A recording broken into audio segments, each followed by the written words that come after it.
mudannoon kiyya dura na mudatame jedhee ifni rabbillee lammaffallee jechuudha. Mana waggaa sagalii dhabe jechuudha. Isa duraa dhabe jedhee obsan namni. Isa lammaffaa ifaajee waggaa sagalii otoo harkaa qabu harka kiyyaa dhabe jechuudha.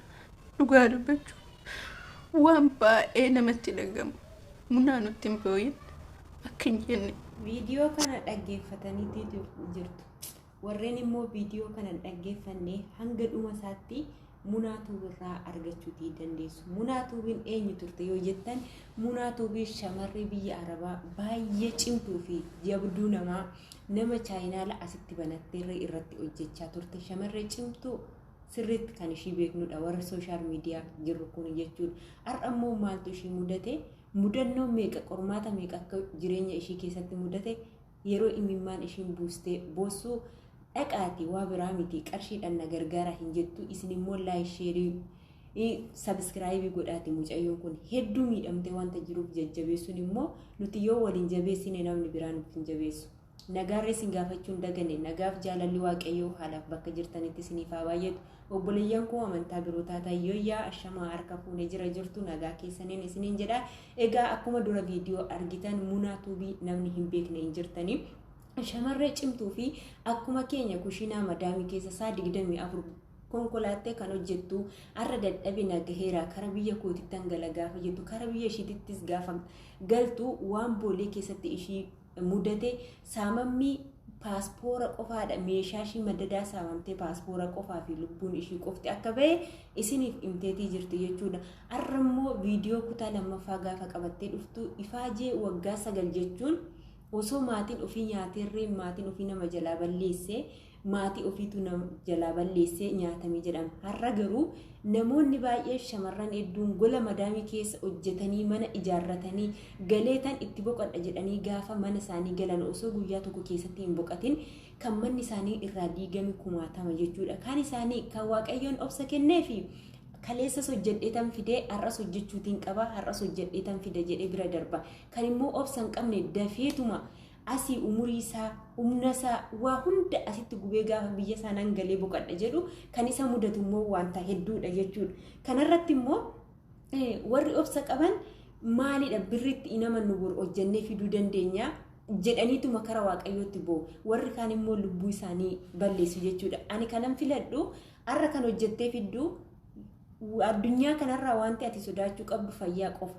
Fayyaa qofa yoo qabaatte ifaajee kee waggaa 10-15 iyyuu maaf hin hojjenne inni bada jettee sammuu kee isa bade sanaaf yeroo hunda ni dhiphatta ta'e taanaan cirraashumaa jireenyi kee dukkanaa ta'uutii danda'a jechuudha. Mucayyoon kun Munaan nama cimtuu fi shamarree cimtuu akkuma keessanii akkuma kiyyaa kana mana namaa keessa kan hojjettuu fi baay'ee goobazii cimtuu kan taatedha. YouTube ishii irratti yoo argitan viidiyoo namaarreen hin caaltu akka keenyaa jechuudha.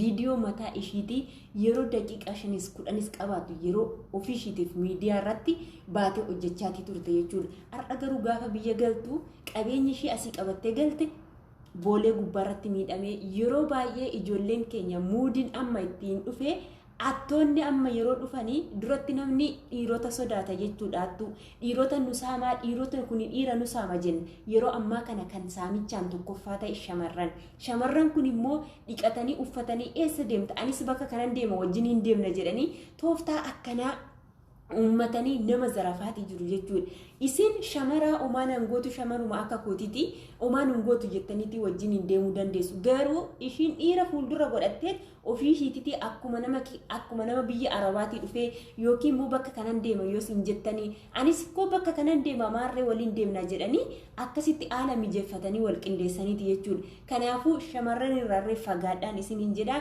Har'a Munaan baay'ee kan bu'atii jirtu mana koo ifaajee waggaa 9 itti dhabinarraa diigame waa meeqaniin qorame waaqayyoon kan akkanaa isinaa baraaru waa kanarreen qorame jedhee ijoolleen tokko koomentii gaafa viidiyoo dhaggeeffatan anillee waan akkanaatu na mudatame anirree waan akkanaatu wal na mudatame jedhanii wal jajjabeessu jechuudha. Kanaafuu Munaa obboleettii keenya kana sirriitti haa jabeessinu. Qarshii nan kadhadha qarshii naa kennaa hin jenne chaanaali shirree akka dafee guddatuuf akka qarshii lakkoofsisuuf isatti irree teessee akka fayyadamtu viidiyoo garaagaraa hojjettee akka gallakkistu ishee agargaaru wanti nuti gargaaruu qabnu kanadha.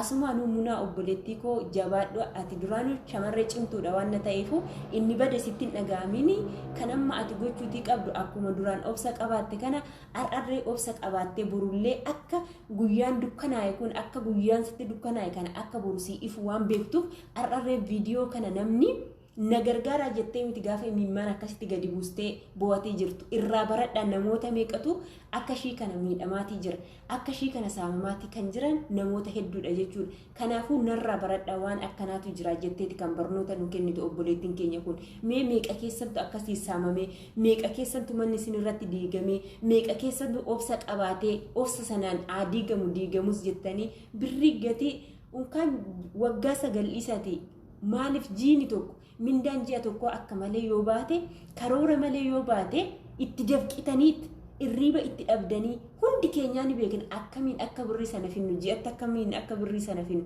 itti gubanneet itti bobaaneeti kaffinu akka intaanetti yoo birriin ji'a tokkotu bade maaltu akka nutti dhaga'amu ni beekna jechuudha. Obboleettiin keenya kun kan akkasiin imimmaan gadi dhangalaastee bochuna gargaaraa osoo hin taane irraa baradhaayu. Obsa qabaadhaa yoo obsa qabaattan guyyaa boruu argachuutii dandeessu jettee kan nu gorsituudha. Kanaafuu jajjabeessaa munaatuubii jettanii yoo saarchi gootan ni argattu. Kanaaf viidiyoon koo har'aa kana fakkaata. Warreen maamila maskii fiqirii taatan laayik sheer gochuu hin dagatina. Warreen immoo maamila maskii fiqirii hin taane kottaa maamila keenyatti dabalamaan isiniin jedha. Viidiyoo kiyya yoo jaallattan laayik gochuu immoo hin dagatina maallu guddisaa ka'a. Kanaafuu kan isinii wajjin ture maskii fiqiriidha. Guddaa galatooma.